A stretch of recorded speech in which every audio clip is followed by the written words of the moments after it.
Nicole Villou. Francis Land, il va arriver. Le voilà. C'est comme au théâtre. Nicole Dufault. Michel Bille. Anne Chauvency. Joaquin Costa. Marilyn Peyroulet. Bruno Vermès. Valérie Cazenave-Dimillier. Thierry Annette. Céline Lacoste. Frédéric Lescudet. Jennifer Daragon. Patrick Sèche. Philippe Glorieux. Présent. Julie Champagne. Présente. Michael Barras, excusez, a donné sa voix à Julie Champagne. Julie Champagne. Merci. Je déclare donc la séance ouverte. Nous allons désigner un secrétaire de séance et je vous propose de désigner Joaquin Costa.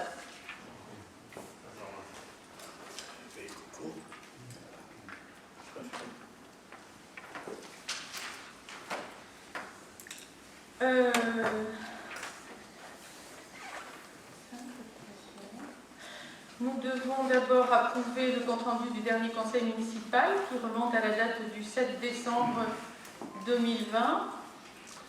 Vous en avez tous pris connaissance? Oui, Madame Champagne? Oui, on a une remarque à faire sur ce compte-rendu. Parce qu'on trouve qu'il y a on ne comprend pas bien si c'est un compte-rendu ou un procès-verbal. Et en fait, c'est vrai qu'il y a une partie des prises de parole qui sont retranscrites, mais l'exhaustivité des débats n'est pas alors, retranscrite. c'est un compte-rendu, ce n'est pas un procès-verbal, en ce sens que ce n'est pas in extenso.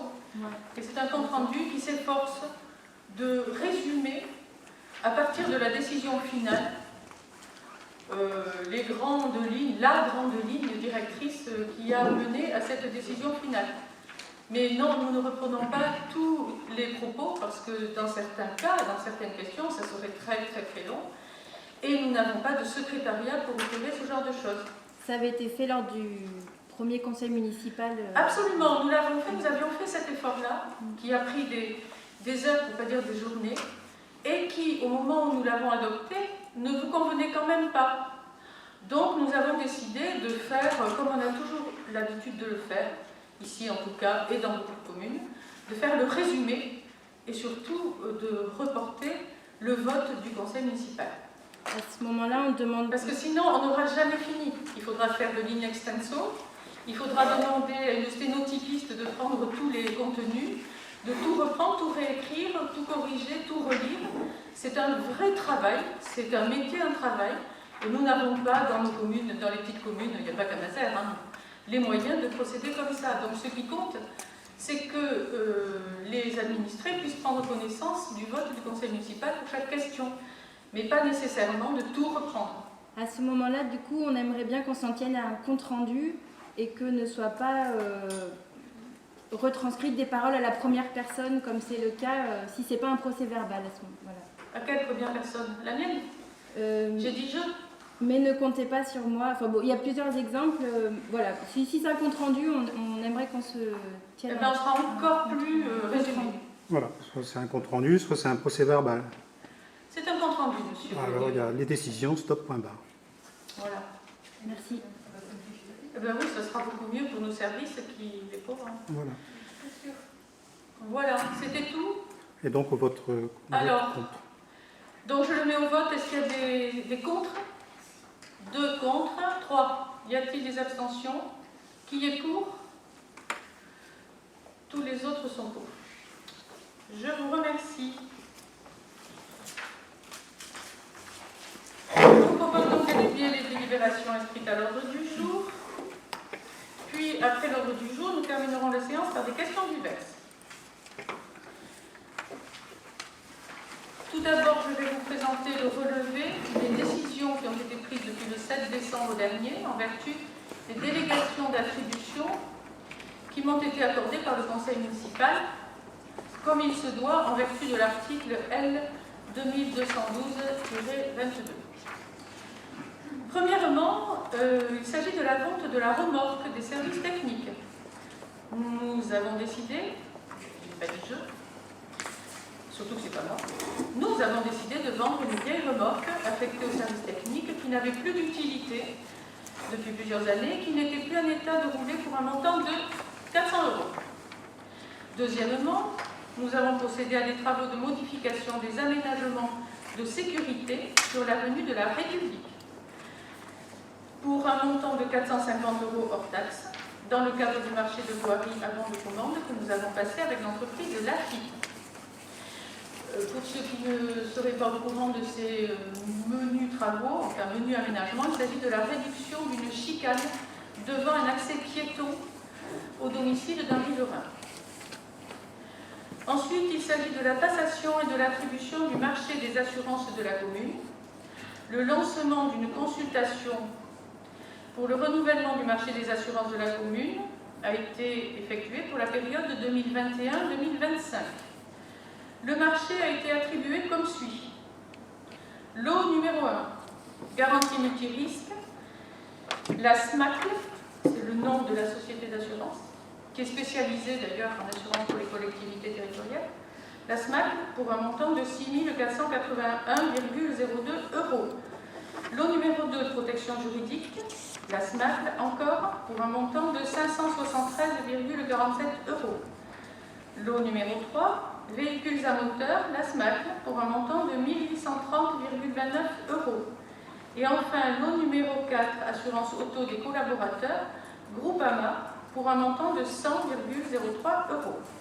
Cette consultation a permis de réaliser une économie de 2146 €.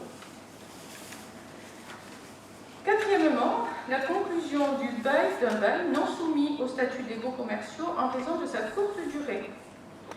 Il s'agit de la location d'un local communal disponible place Mendes France. Pour le situer, c'est entre la poste et la bibliothèque que se situe ce local. Du 25 janvier 2021 au 21 juillet 2021 pour un loyer mensuel de 800 € à la SCCV Cœur de Village.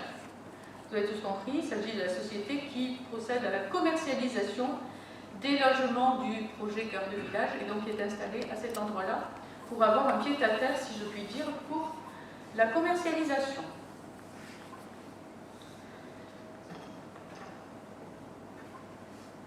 Nous allons passer à la délibération numéro 1.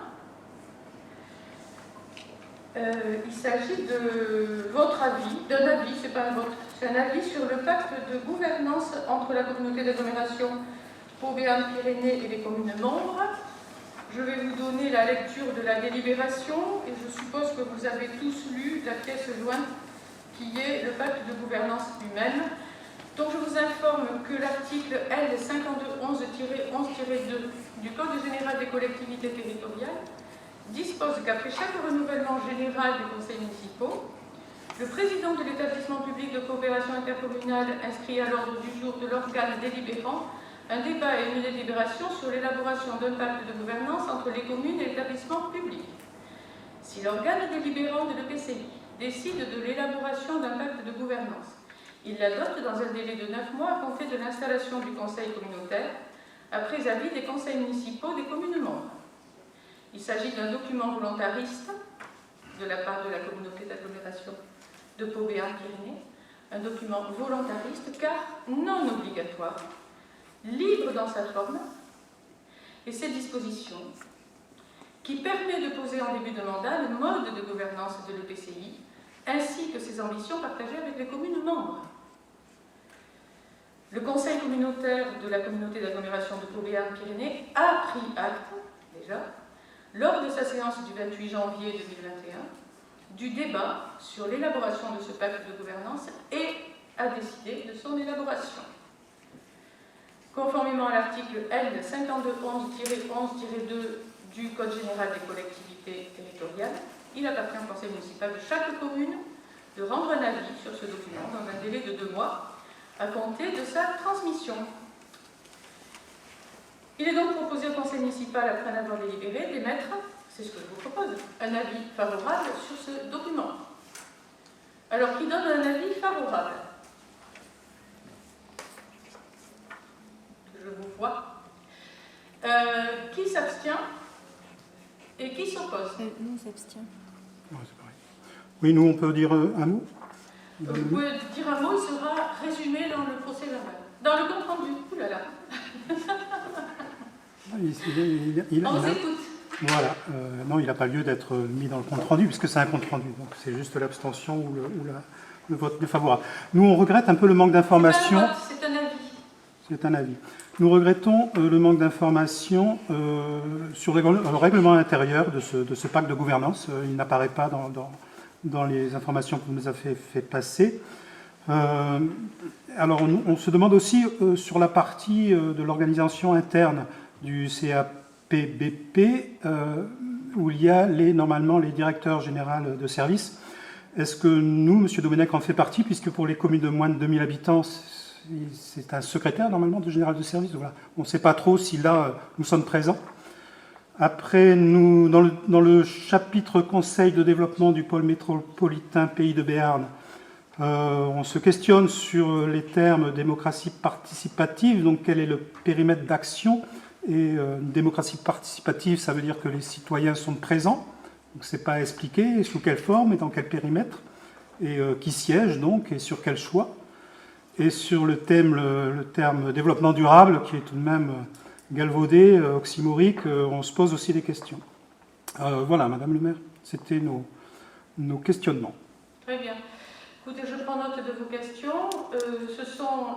C'est un texte qui a été très longuement débattu entre les communes avec leurs représentants, bien sûr, au conseil communautaire. D'abord en bureau des maires, donc ça a été débattu entre maires. Et puis ce texte a fait l'objet d'un consensus entre toutes les communes et il a été présenté au conseil communautaire. Donc on peut bien entendre vos remarques, bien sûr, vos interrogations, mais ici on ne va pas en débattre parce que je n'ai pas, moi, le pouvoir de modifier le texte tel qu'il est aujourd'hui. Donc on prend acte que vous donnez un avis défavorable, 3 avis défavorables, et les autres un avis favorable. Madame Champagne. On s'abstient plutôt. Sans vouloir forcément amender, peut-être vous pouvez nous renseigner en fait, parce que c'est vrai que sur ces questions-là, est-ce que du coup notre directeur des services généraux est représenté dans cette instance-là? Peut-être vous avez la réponse. C'est le maire de la commune qui représente la commune. Est-ce qu'il y a un collège de DGS? Oui. Alors, il existe une instance, pardon, alors je n'ai pas bien compris votre question. Il existe une instance des services techniques, on va dire, hein, des communes, par les DGS, pour ceux qui en ont. Et donc, c'est M. Domenech qui représente la commune de Mazères dans ces instances-là, présidée par exemple par le DGS de la communauté d'agglomération, avec les autres DGS des communes pour celles qui ont un DGS, ou bien avec celles qui n'en ont pas, un secrétaire de mairie éventuellement si elles en ont un, ou si elles n'en ont pas, c'est encore le maire qui vient. Merci. D'accord. Ça répond à votre question? Oui. Pardonnez-moi, je n'avais pas compris le sens. Vous demandez si on y était ou pas en fait. Oui. Les 31 communes sont systématiquement représentées dans toutes les instances. D'accord. Et sur le conseil de développement du pôle métropolitain Pays de Béarn, c'est quelque chose encore qu'on maîtrise. Enfin voilà, on voulait savoir qu'est-ce que c'était que cette instance-là. Si jamais vous savez. Alors, cette instance-là, c'est une instance qui réunit chaque EPCI, établissement public de coopération intercommunale, sur le territoire du Béarn. Donc, chaque EPCI est représenté en principe par son président d'EPCI, le président de la communauté de communes. D'accord? Et certains EPCI ont plusieurs représentants, tout dépend de leur poids en nombre d'habitants. Par exemple, la communauté d'agglomération de Pau-Béarn-Pyrénées représente à elle seule la moitié des habitants du Béarn. Il est donc évident qu'elle n'est pas représentée par son président François Bayrou seul, mais par d'autres élus, qui sont en général des élus d'autres communes de cette EPCI. Par exemple, moi-même, je siège au sein du Pays de Béarn. Alors cette instance, elle est formée en plusieurs commissions thématiques. Par exemple, environnement, développement durable, par exemple, culture, tourisme, un petit peu ce que nous retrouvons dans toutes les instances des communes ou des communautés de communes, sauf que ce sera à une échelle du Pays de Béarn. Et cette instance se réunit, je ne sais pas tous les combien, tous les 2 ou 3 mois, je ne sais pas exactement, sur un ordre du jour. Et le sens de son existence, c'est de prendre des décisions qui ont un intérêt encore plus intercommunautaire, puisque c'est à l'échelle de tout le Pays de Béarn. Et pourquoi tout ça? C'est pas pour rajouter du compliqué à ce qui est déjà complexe, au contraire, c'est pour trouver des niveaux d'entraide entre les collectivités. Je vais donner un exemple. Par exemple, on s'en est rendu compte quand il y a eu les dernières inondations qui ont fait des ravages terribles du côté de Salis de Béarn et du côté de Gand.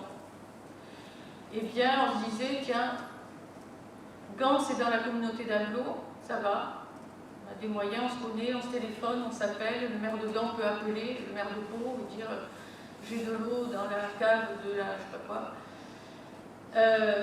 Mais quand c'est Salis de Béarn, il est un peu plus loin. Or, on peut avoir des moyens à prêter, à mettre à disposition par solidarité, uniquement par solidarité, sans qu'il soit question d'en retirer une contrepartie, une location ou quoi que ce soit.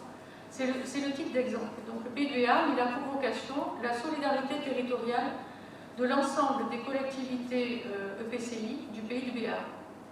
Mais dans d'autres cas, il n'y a pas que des cas d'urgence, c'est aussi pour harmoniser certaines politiques pour des grands projets, pour se parler, pour être ensemble autour de certains sujets. Parce que si par exemple on veut évoquer les transports, par exemple, puisqu'une collectivité, une communauté d'agglo ou une communauté de communes, elle a comme compétence les transports, eh bien c'est bien qu'on en parle à l'échelle du Béarn, plutôt que d'en parler chacun dans son périmètre, encore que celui de l'agglo de Pau, il fait 31 communes.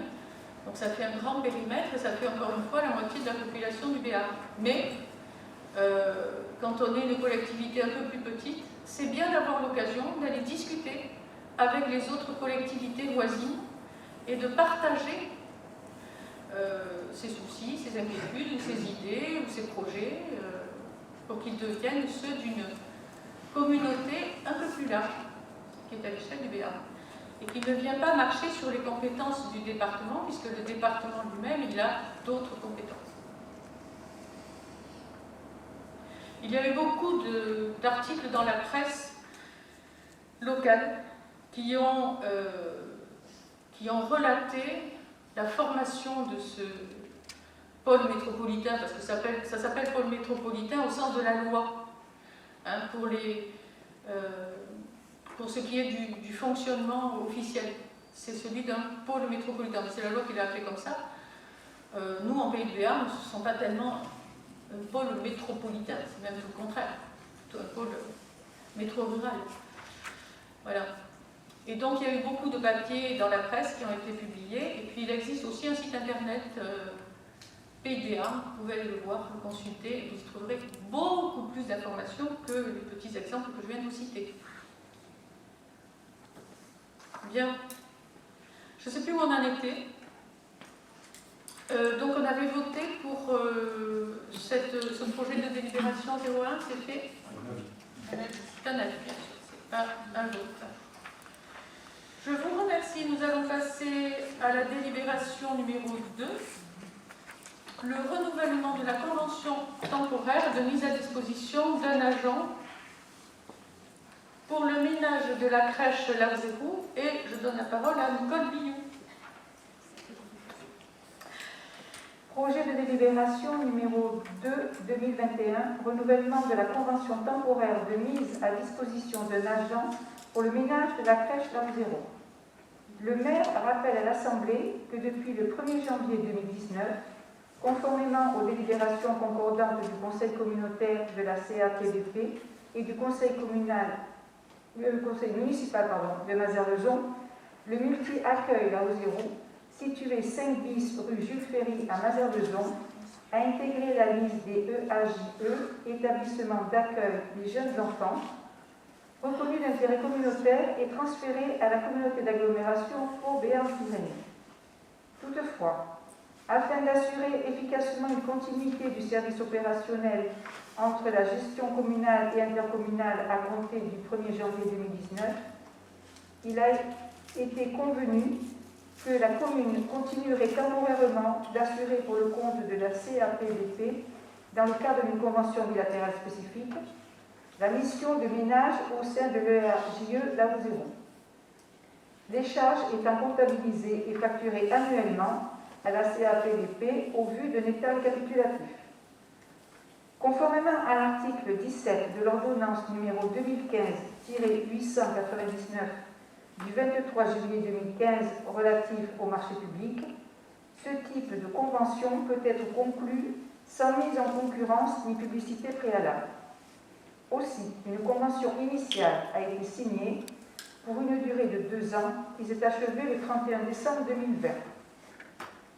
Il est donc proposé d'autoriser le maire à signer le renouvellement de cette convention, mettant à disposition de la CAPBP un agent technique à raison de 13 heures hebdomadaires pour le ménage de la crèche pour une durée de 6 mois supplémentaires, soit jusqu'au 30 juin 2021.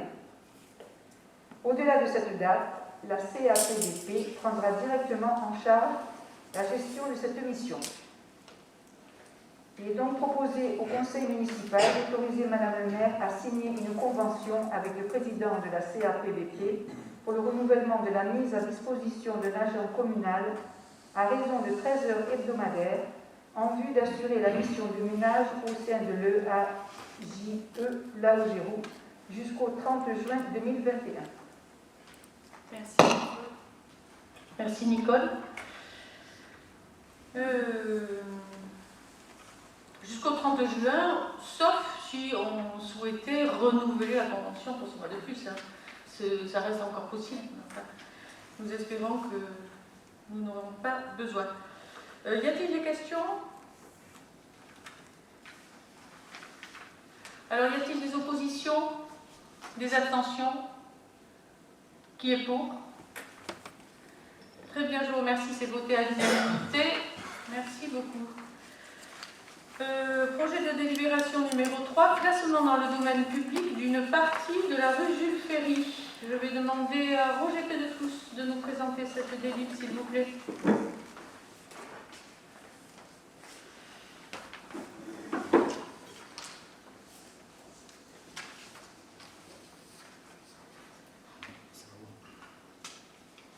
C'est mieux.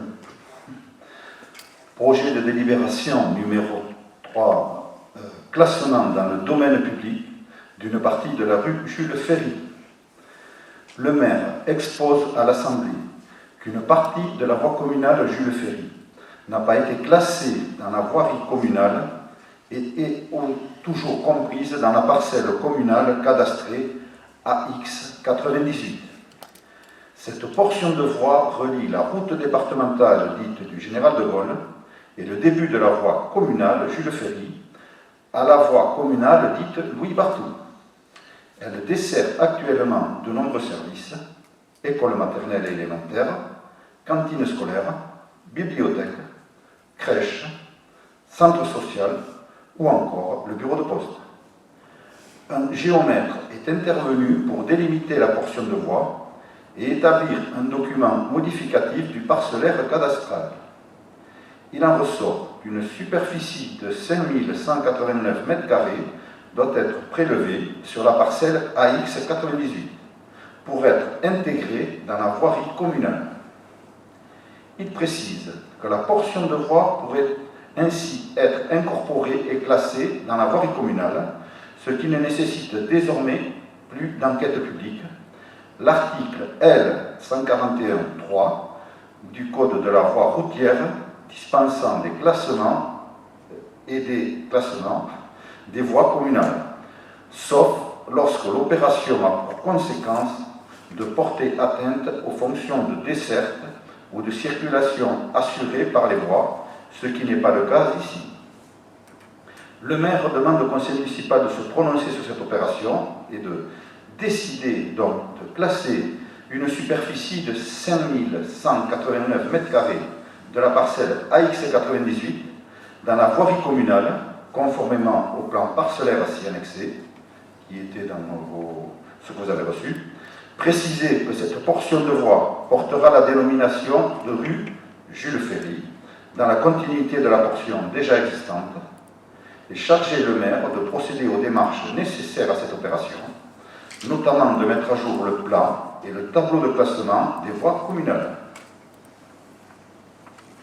Merci. Y a-t-il des questions? Je crois que c'est très clair et très simple. Des observations? On n'avait juste pas reçu le... Pardon? On n'avait juste pas reçu le plan. plan, oui. Ah, Mais- peut-être que personne ne l'a reçu, non? Alors, est-ce que, à la lecture du descriptif, vous comprenez quand même ou pas? Oui, Si après, ça pose un problème, je retire la délibération. Ah, on a des copies. On est sauvés.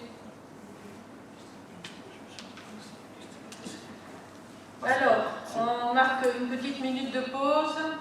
C'est pas passé, donc vous allez avoir des copies. Je suis désolée pour ce contretemps.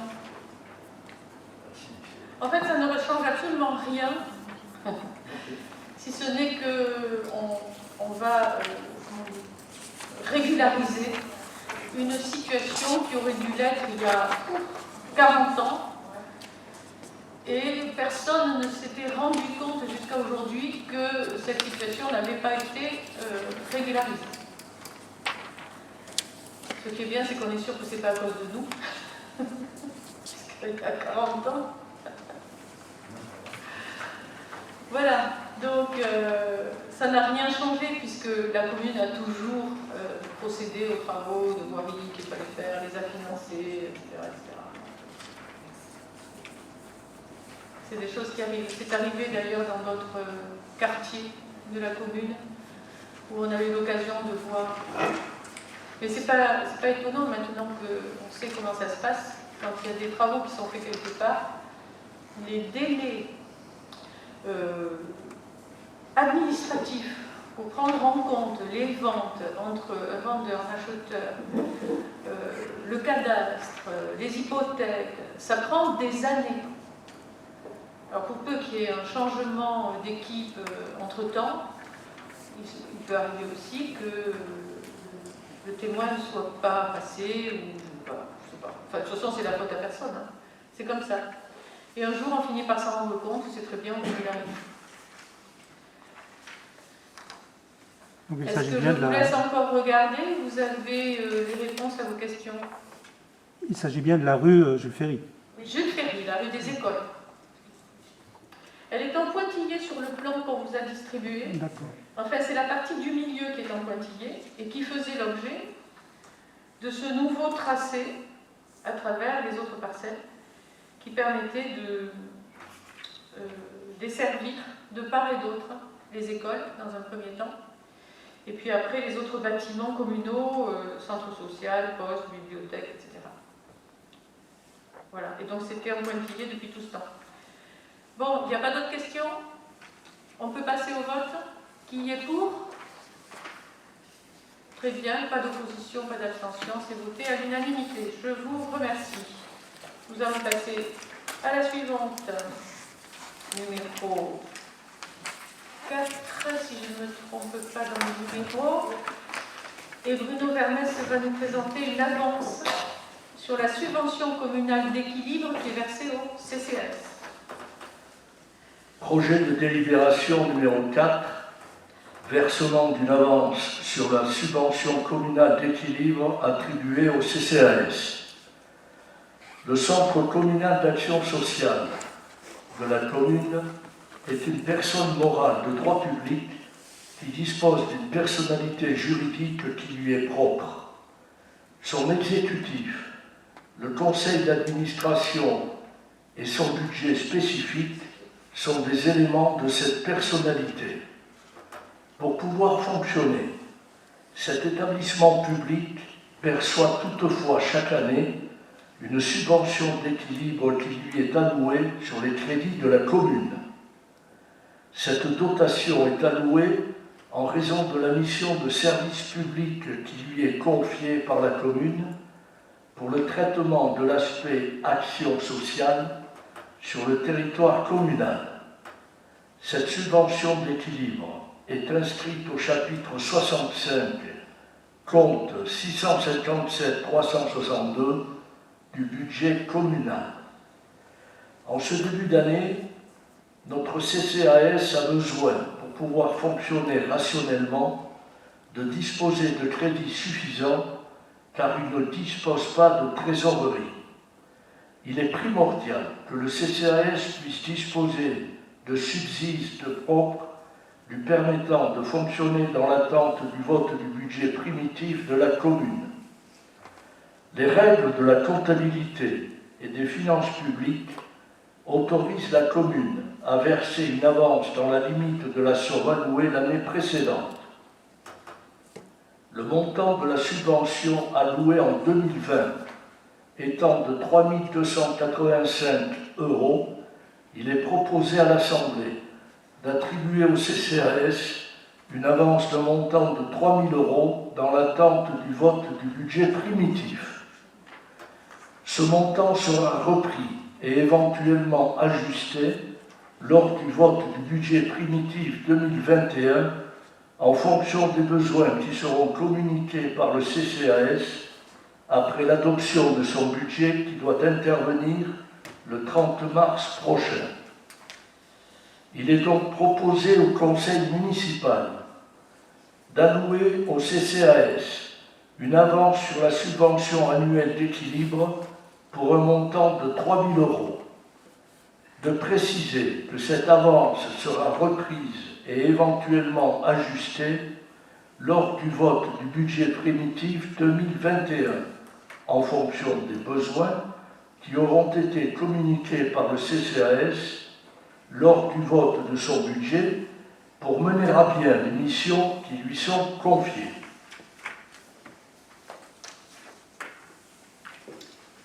Merci. Y a-t-il des questions? Il n'y a pas d'opposition. Donc on avait compris, c'est une avance, ça n'est pas ce qui constituera le budget futur du CCAS. Il s'agit de lui permettre de fonctionner en attendant le vote du budget. Y a-t-il des oppositions? Des abstentions? Qui est pour? Eh bien, c'est accordé, c'est voté, à l'unanimité. Je vous remercie. Nous allons passer à la suivante. Il s'agit de la numéro 5, vente d'un terrain communal dans le cadre de l'opération Cœur de Village. Francis Lang.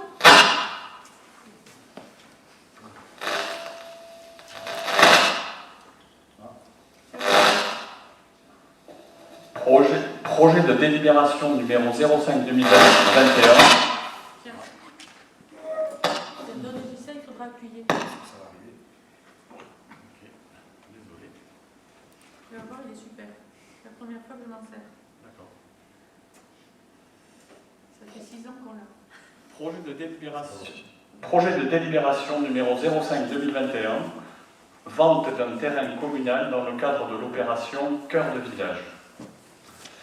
Le maire rappelle à l'Assemblée que la commune a acquis par délibération en date du 5 février 2009 la réserve foncière inscrite au plan local d'urbanisme en bordure de la rue Louis Barthou, cadastrée section AV numéro 94, d'une superficie de 10 790 m² au prix judiciairement fixé de 53 € le mètre carré, en vue de l'aménagement du futur centre-bourg.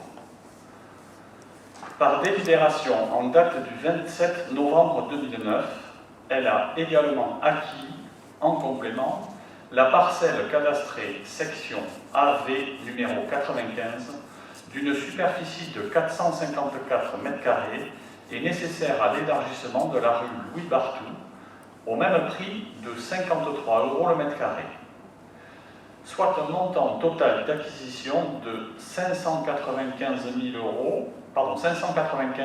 932 € pour une superficie de 11 244 m². La commune a donc engagé dès 2013 une réflexion en vue de la création d'un futur centre-bourg. C'est finalement le projet de la société Tekio qui a retenu l'attention de la commune, et après 5 années de réflexion et de travail en commun, le projet d'aménagement a été validé par la commune et va entrer dans sa phase de réalisation. Les différentes autorisations d'urbanisme concernant le projet ont été obtenues à ce jour et sont purgées de tout recours. Aussi, la SCCV au cœur du village, constituée entre les coopératives immobilières à but non lucratif pour mener à bien l'aménagement autour de la place publique, sollicite l'acquisition d'une superficie de 9 231 m² sur les 11 244 m² que constitue le terrain de la commune.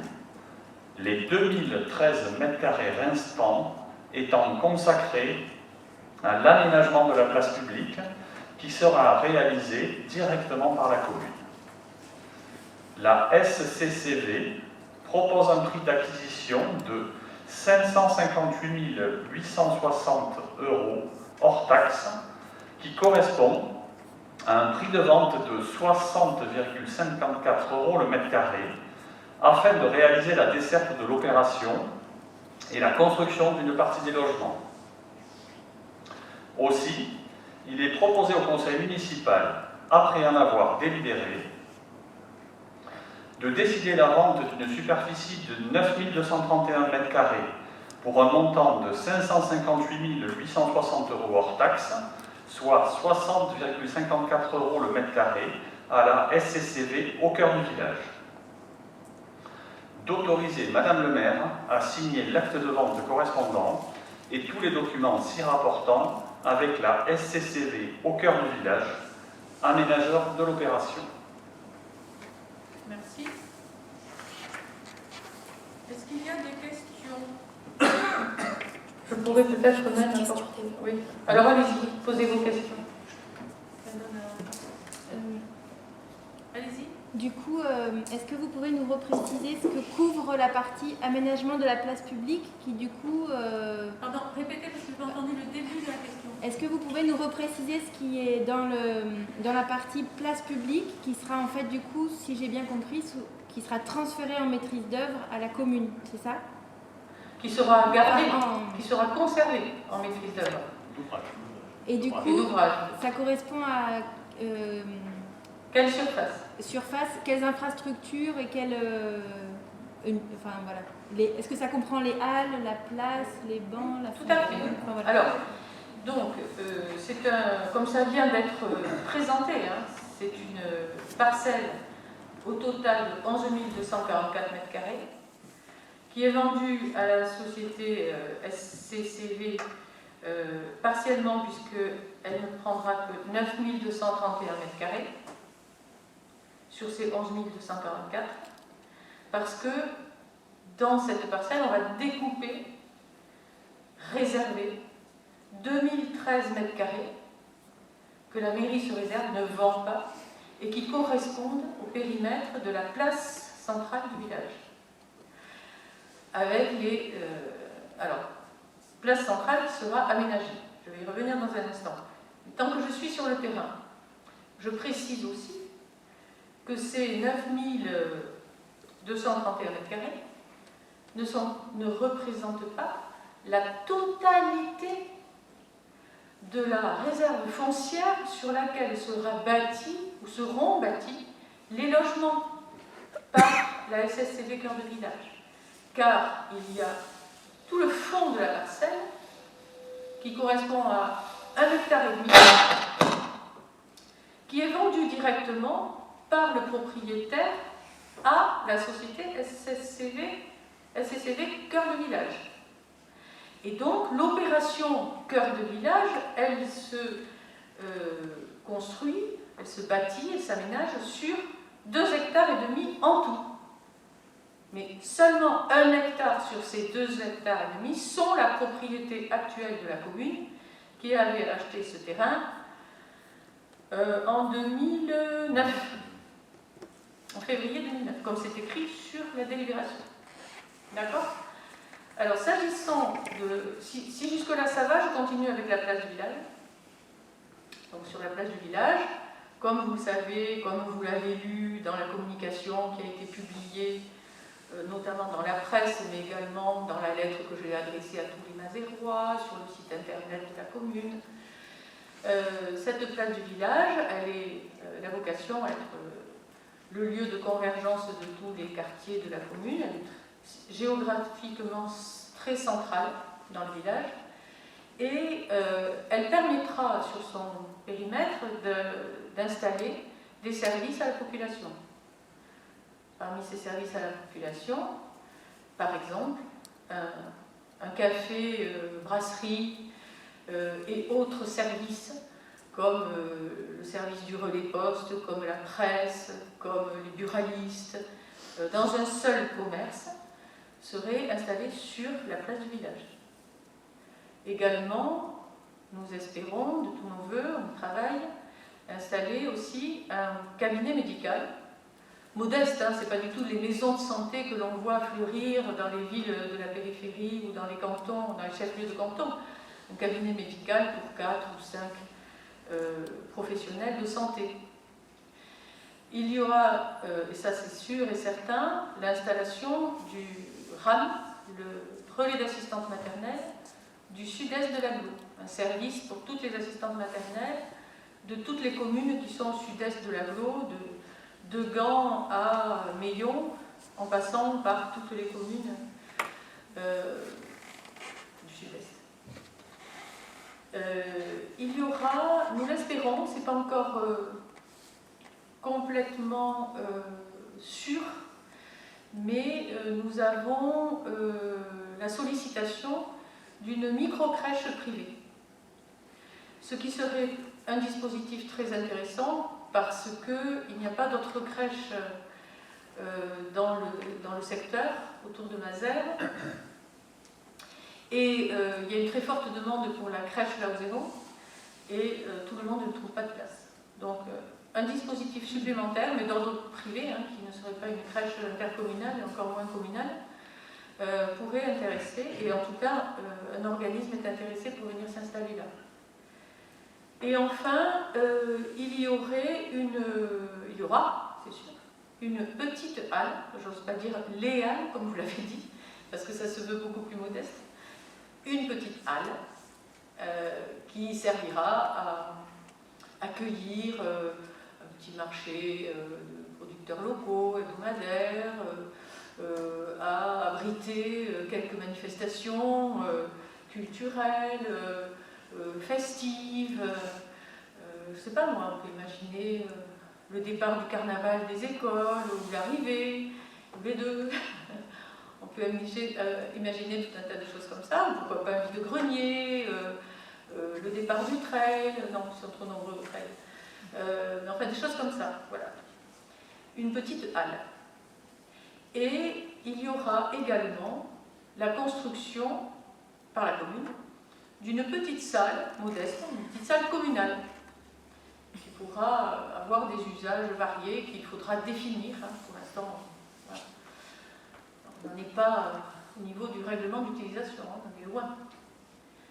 Voilà. Et dans tout cet ensemble-là, la commune prendra à sa charge l'aménagement de la place, le traitement du sol, l'aménagement urbain, alors c'est un grand mot, hein, s'il faut mettre des bancs par exemple, on mettra des bancs. On voudrait une fontaine, ça ressemble à une place de village. On peut mettre un petit kiosque comme vous l'avez vu sur les images de synthèse. Ça c'est à la charge de la commune, ainsi que la construction de la halle, ainsi que la construction de la petite salle communale. Voilà.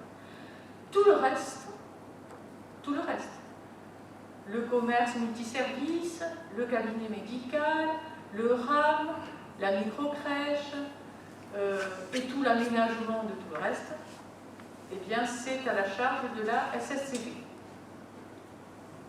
Charge de maîtrise d'œuvre et charge financière. Après, elle fait des montages.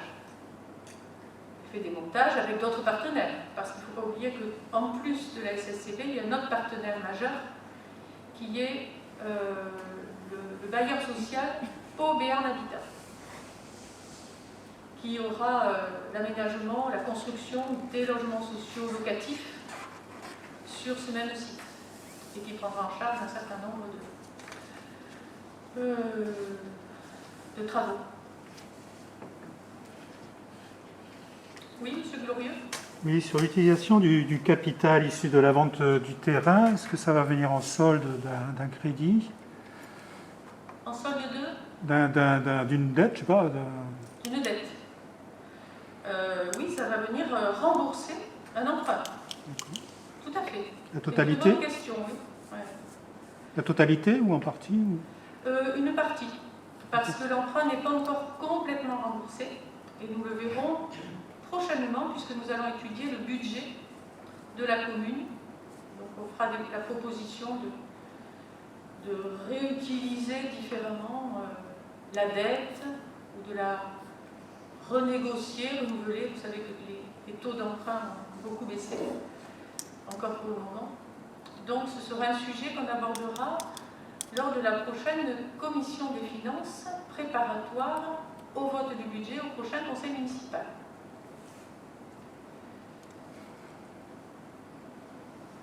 Ce que je peux ajouter aussi, c'est que le prix du mètre carré en 2009,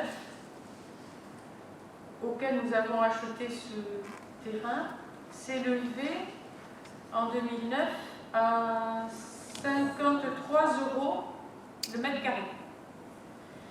Et nous l'avons revendu là à 60,54 € le mètre carré. Alors l'idée de départ, ce n'était absolument pas de faire de la spéculation immobilière, pas du tout. C'était de sacraliser du foncier en vue de réaliser ce projet d'aménagement pour notre village. Par ailleurs,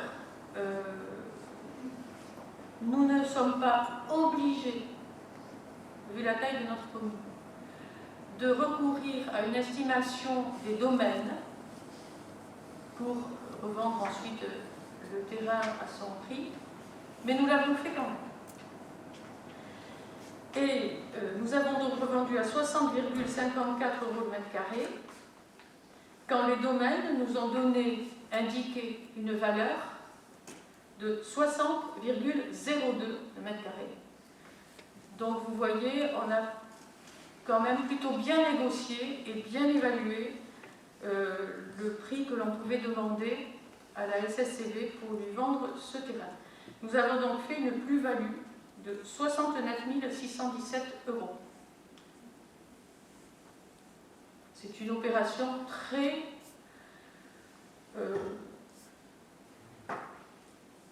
honnête, très intéressante pour la commune. Parce que sans vouloir faire de plus-value, on est rentré très bien dans nos fonds au terme de nos négociations. Est-ce qu'il y a d'autres questions? Bien. Alors, je vais vous demander qui est pour cette délibération? Qui s'abstient? Qui est contre? 2, 3. Vous êtes contre. Bon. Très bien. Eh bien, je vous remercie. C'était la dernière délibération. Je crois que nous avons des questions orales de la part de M. Glorieux et son groupe. On vous écoute. Alors, notre première question Le nombre d'élus de notre liste implique qu'un unique représentant est mandaté dans chaque commission. Afin d'avoir accès à l'exhaustivité des débats en cas d'absence du représentant de notre liste, nous proposons d'instaurer un statut d'observateur pour un remplaçant disponible. La mise en place de ce système est autorisée.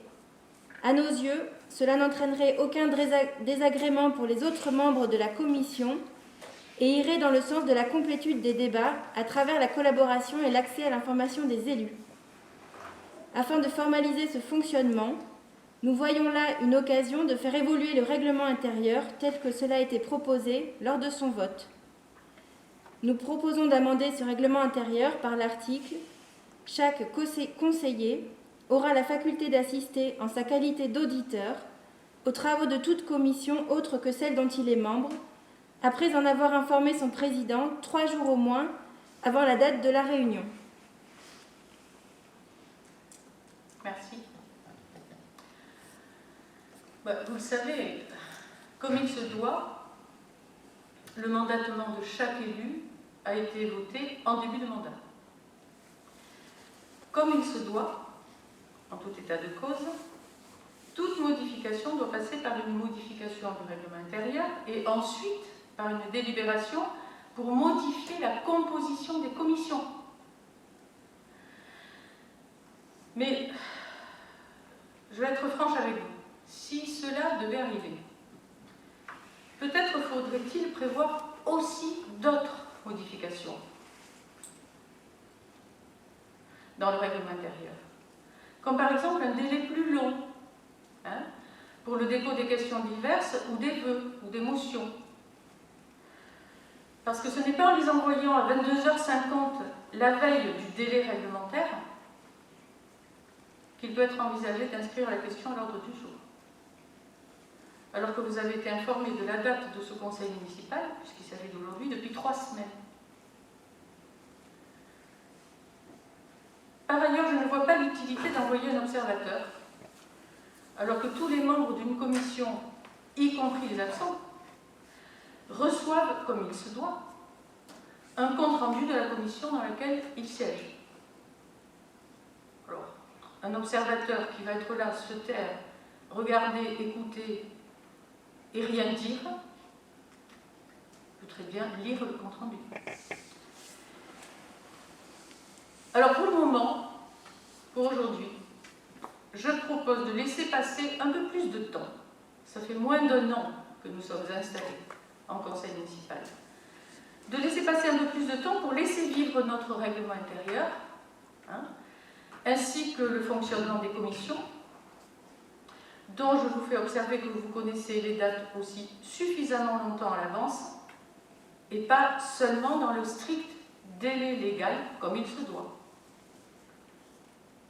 En conclusion, pour aujourd'hui, je préfère vous dire qu'on attendra et on verra. Voilà ma réponse. Vous avez une autre question ?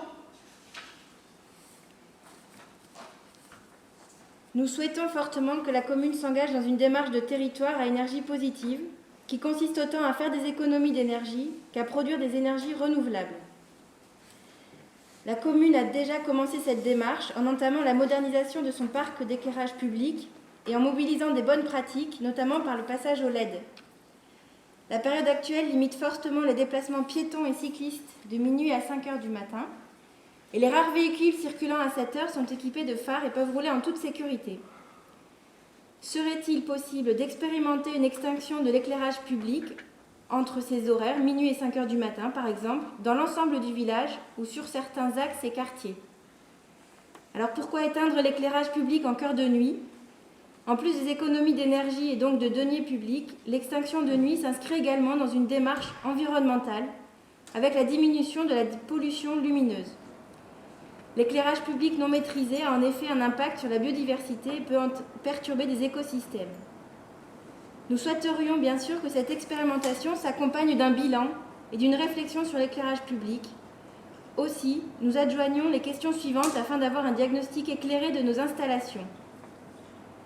Est-ce qu'il y a déjà aujourd'hui un abaissement de la puissance des éclairages en cœur de nuit? Existe-t-il un inventaire exhaustif et géoréférencé de tout le réseau, les armoires, les câbles et les mâts? Est-il possible de piloter aujourd'hui les armoires électriques d'éclairage public du village à distance, afin de programmer différentes plages d'allumage et d'extinction? Est-ce qu'une mesure de la consommation d'électricité en temps réel a déjà été effectuée par la pose de capteurs dans chaque armoire ou dans certaines armoires pour éventuellement détecter des anomalies et mesurer l'impact quand des travaux sont réalisés? Est-il possible de séquencer le réseau en permettant, si besoin est, de faire une gestion rue par rue? Où en est la modernisation de l'éclairage dans les quartiers? Quelle est la part de l'éclairage public dans la facture électrique de la commune? Afin de bien communiquer sur une telle expérimentation, une réunion publique pourrait également avoir lieu au préalable pour expliquer les enjeux d'une telle démarche et lever les craintes généralement associées à ces expérimentations. À l'issue de l'expérimentation, un sondage et une réunion publique pourraient permettre d'avoir un retour des habitants et des habitantes et de débattre des heures d'allumage et d'extinction. Il pourrait être possible de revoir ces horaires de manière ponctuelle ou permanente. Bien. Écoutez, je vais tâcher de vous répondre. Vous savez, je partage, et je veux dire même, nous partageons entièrement vos préoccupations environnementales. Très sincèrement. Et vous avez raison de vous intéresser autant aux économies d'énergie qu'aux moyens de produire des énergies renouvelables. Vous voyez, on est d'accord. Ces politiques de développement durable sont développées à l'échelle de la communauté d'agglomération de Pau-Béarn-Pyrénées. Et vous le savez peut-être. J'ai l'honneur, en tant que vice-présidente de cet agglo, d'être en charge de cette éminente délégation du développement durable, qui est un terme, je ne sais pas comment vous avez dit, monsieur Glorieux, peut-être un peu éculé. Oxymorique. En tout cas, c'est parce qu'on emploie beaucoup, qui est en charge de la valorisation des déchets aussi, la valorisation des déchets et de la transition énergétique. Bien. C'est une délégation communautaire qui permet aux 31 communes de notre agglo d'être engagées avec elle dans une politique très ambitieuse d'énergie renouvelable. Alors je pourrais en parler très longtemps. Je vais vous donner un exemple. Par exemple, les déchets qui sont incinérés à l'ESCAR vont servir à produire de la chaleur pour le réseau de chaleur urbain qui est en cours de construction en ce moment, avec ses 44 km de canalisation et qui desservira en chauffage 11 000 logements dans 3 ans. Vous voyez qu'on est dans une dimension qui est hors norme par rapport à ce que peut faire une commune de 2000 habitants. Mais pourtant, on est dans cette très belle ambition. On en fait partie, nous, Mazères, comme les 31 communes. Comment voulez-vous qu'une petite commune comme la nôtre se lance dans des politiques de cet ordre-là, nous qui comptons à la mairie 3 agents administratifs, car la communauté d'agglo en compte un bon millier. Alors, vous voyez, des idées, on en a. Des moyens, en revanche, c'est autre chose. Donc, il faut aussi savoir se lancer dans ce qui est à notre portée. On ne peut pas décider tout à coup de développer de l'énergie renouvelable sur les toits ou je ne sais quoi, alors que qui va le faire? Qui va s'en occuper? Alors qu'on peut se raccrocher à la communauté d'agglomération à l'occasion de nos projets pour les inscrire dans cette démarche de développement durable, d'énergie renouvelable. Alors, heureusement, nous avons cette chance de profiter des supports de la communauté d'agglomération pour développer des projets communaux, comme je viens de le dire. Et par exemple, nous avons réhabilité à Mazères, ces dernières années, plusieurs bâtiments communaux, avec des fonds de concours de la communauté d'agglomération à laquelle nous appartenons, spécifiquement pour réaliser de l'isolation thermique des bâtiments. Par exemple, l'ensemble des écoles, par exemple, la salle polyvalente qui est ici à côté, ça représentait un budget énorme, rien que l'isolation, j'aime autant vous dire. La mairie, également, qui a été inaugurée il y a 2 ans, bientôt le centre social, et tous sont des petits exemples, mais notre commune en bénéficie, et on est dedans. Et heureusement, on ne doit pas se faire le portage de tous ces projets-là, et nous bénéficions directement du financement pour l'isolation des bâtiments, l'isolation thermique, parce que la collectivité Avelon a cette volonté-là de faire des économies d'énergie. Et par là même de l'énergie renouvelable. Je viens de citer l'exemple du réseau de chaleur urbain, mais on pourrait multiplier les exemples. Alors, quant à la question de l'éclairage public,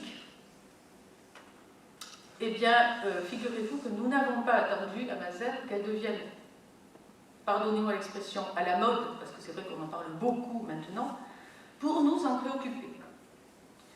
Nous avons modernisé la totalité de l'éclairage public il y a déjà 10 ans. Mais c'est vrai, personne n'en parlait. Alors je vais répondre aux questions. Est-ce qu'il y a déjà un abaissement de la puissance des éclairages en cœur de nuit? Avez-vous demandé? Oui.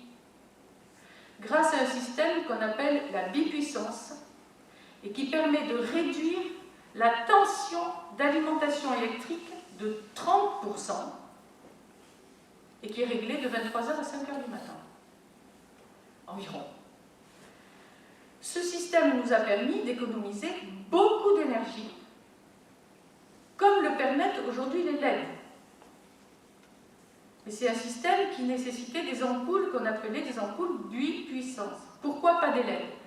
Parce qu'il y a 10 ans, le coût des LED était très onéreux. Or, nous avons fait un plan de modernisation sur la totalité du village en une seule tranche, si j'ose dire. Donc il fallait changer toutes les ampoules. Et changer toutes les ampoules pour des LED au coût de l'époque, c'était hors de prix. Donc nous avons décidé d'installer ce système de bipuissance pour mettre des ampoules bipuissance, justement, afin d'économiser de l'énergie la nuit sans éteindre l'éclairage public. Puisque la bipuissance, je viens de le dire, permettait de réduire la tension d'alimentation électrique de 30%. Aujourd'hui, depuis 10 ans, avec le temps, au fil du temps, le coût des LED a beaucoup diminué et vous avez remarqué que depuis 2 ou 3 ans ou 4 ans, enfin, quand il y a de nouvelles réalisations d'éclairage public, par exemple le lotissement de Lousteau, par exemple l'aménagement de la rue Arnaud Beltrame qui dessert la mairie, par exemple certains changements de lampadaires, par exemple les lampadaires qui ont été installés autour du rond-point Aublon, Oval, entre le Sulky et le Leclerc Brico-Dépôt. Il n'existait pas ces grands lampadaires de départemental. Voilà, tous ces nouveaux dispositifs sont équipés de LED, mais directement depuis le départ. Parce qu'aujourd'hui, on peut acheter des LED à un prix normal. D'ailleurs, ça éclaire tellement fort qu'on a l'impression qu'on a mis des ampoules beaucoup trop fortes, alors qu'elles éclairent beaucoup pour un coût inférieur à ce que étaient autrefois les ampoules ordinaires. C'est même un peu choquant, je trouve. Mais aujourd'hui, on en est là. Donc, existe-t-il un inventaire exhaustif et géoréférencé de tout le réseau d'armoires de câbles de mât? Oui. il existe un inventaire exhaustif, mais pas géoréférencé. Je ne sais même pas s'il y a 10 ans ça se faisait. Est-il possible de piloter les armoires électriques d'éclairage public du village à distance afin de programmer différentes plages d'allumage, extinction, par exemple avec le Bluetooth? Non, ça n'existe pas. Est-ce qu'une mesure de la consommation d'électricité en temps réel, a déjà été effectuée par la pose de capteurs dans chaque armoire et pour éventuellement détecter des anomalies et mesurer l'impact des travaux réalisés? Non. Est-il possible de séquencer le réseau en permettant, si besoin, de faire une gestion rue par rue? Non. Pas sur toutes les armoires. Sur certaines, oui, mais pas sur toutes. Et cela pourra faire l'objet d'un futur investissement, si nous décidons un jour d'aller plus loin encore, quand l'emprunt sera remboursé. Où en est la modernisation de l'éclairage dans les quartiers? Eh bien, c'est déjà fait et c'est fini depuis 10 ans. Vous devez vous souvenir, peut-être pas vous, Julie Champagne, parce que vous n'étiez pas à Mazères, mais il y a bien longtemps, M. Glorieux habitait à Mazères, et vous devez vous souvenir de toutes ces ampoules, de ces lampes bulles ou boules, blanches. Il y en avait partout. Partout. Il y a 10 ans, elles ont toutes été remplacées par de nouvelles lampes à réflecteurs orientés vers le bas, vers le sol, et non plus vers le ciel, pour éviter la pollution nocturne, et pour protéger la faune nocturne, que sont les insectes et les oiseaux, de l'éclairage permanent, ce qui leur fait perdre la tête, parce qu'ils ne savent plus s'il fait jour ou s'il fait nuit. Depuis 10 ans, c'est fait. Quelle est la part de l'éclairage public dans la facture électrique de la commune? Elle est de 1/3. Et depuis 10 ans, elle se maintient exactement au même niveau. Alors des petites hausses, des petites baisses, mais elle se maintient au même niveau qu'il y a 10 ans. Alors qu'en 10 ans, je n'ai pas besoin de vous expliquer aux uns et aux autres que l'électricité a augmenté au fil du temps. Eh bien, nos installations, notre modernisation de notre parc d'éclairage public a permis de faire des économies au point de nous maintenir au niveau de la même dépense qu'il y a 10 ans. Et en plus, on a agrandi le parc, puisque je vous ai donné des exemples avec le lotissement de Lousteau, avec l'éclairage du grand rond-point ovale, etc., etc. On l'a agrandi, ce sont des coûts supplémentaires qui viennent se rajouter dans le parc d'éclairage public. Et bien malgré ça, depuis 10 ans, nous nous maintenons au même niveau.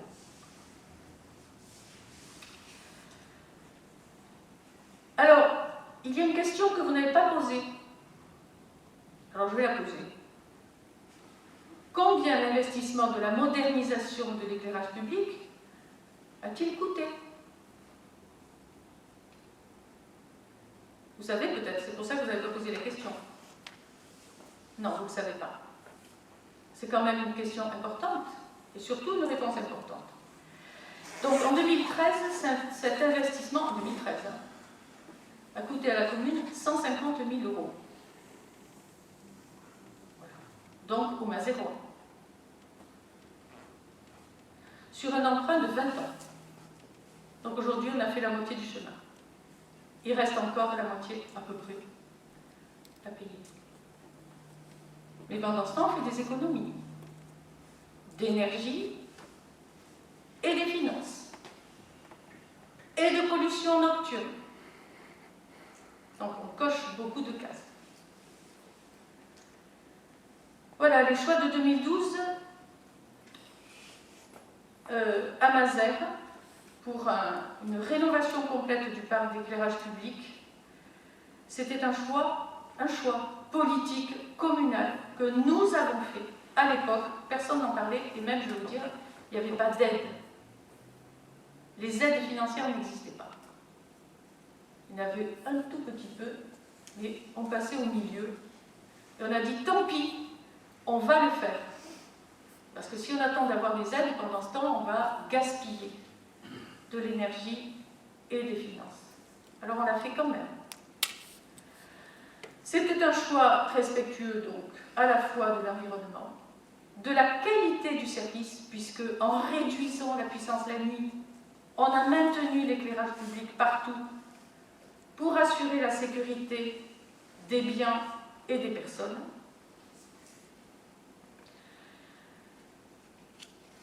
Et donc c'est pour nous, selon nous, ça l'était il y a 10 ans, et je crois que ça l'est encore aujourd'hui, une bonne gestion qui ne mérite pas d'être remise en cause aujourd'hui. En tout cas, pas tant que nos finances nous permettent de financer ce service-là, à la population.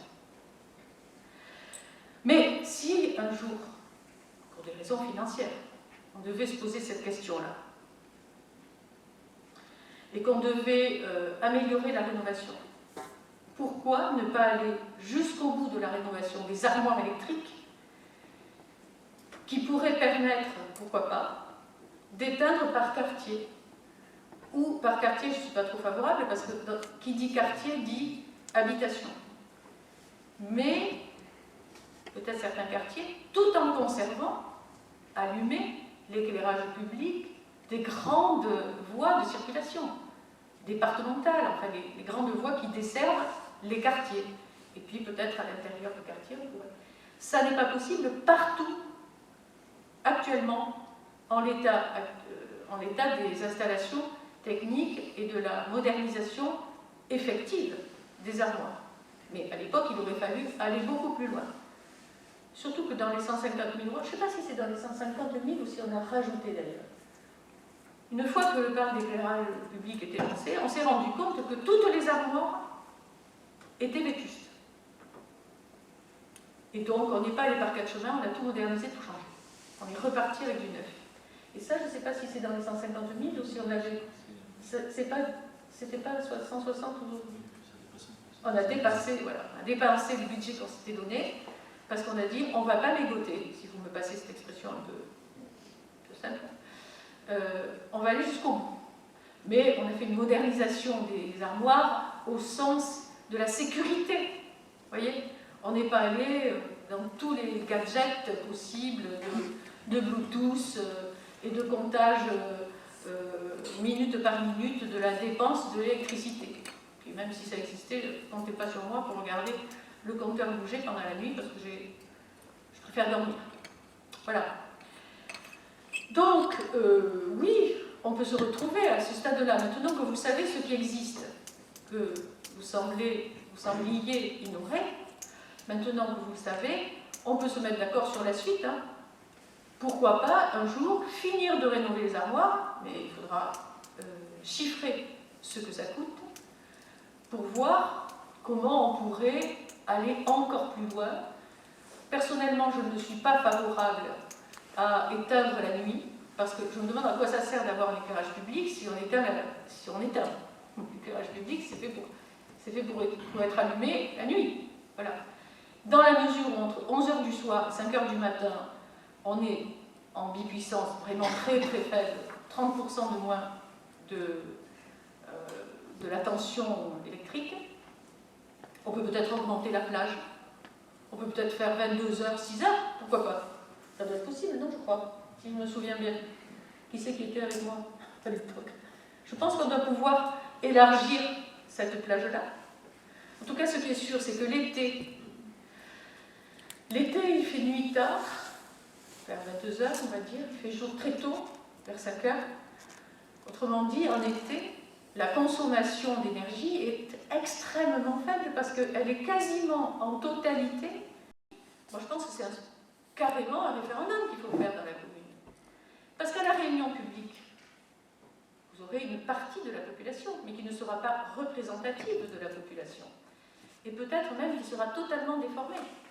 Parce que viendront surtout les gens qui sont intéressés par l'extinction de l'éclairage public la nuit.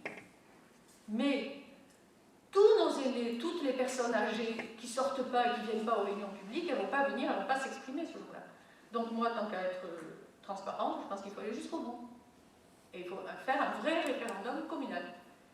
Mais encore une fois, je le dis, pour moi, aujourd'hui, les choses peuvent continuer comme elles sont, parce que nous avons un parc d'éclairage public propre, économe, respectueux de l'environnement, et qui rend un service maximum à la population.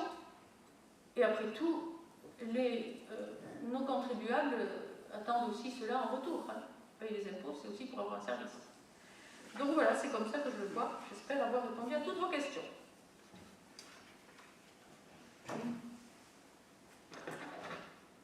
Merci. La réunion terminée, parce que je n'ouvre pas un débat, hein. C'est pas un débat, c'était une question orale, réponse orale. Voilà. Donc il n'y a pas de. Je ne demande pas s'il y a des prises de parole, parce qu'on va en rester là. Donc l'ordre du jour et les questions sont terminées. Et je lève la séance et je vous remercie pour votre qualité d'écoute. Vous avez été très heureux. Merci beaucoup. Bonne soirée.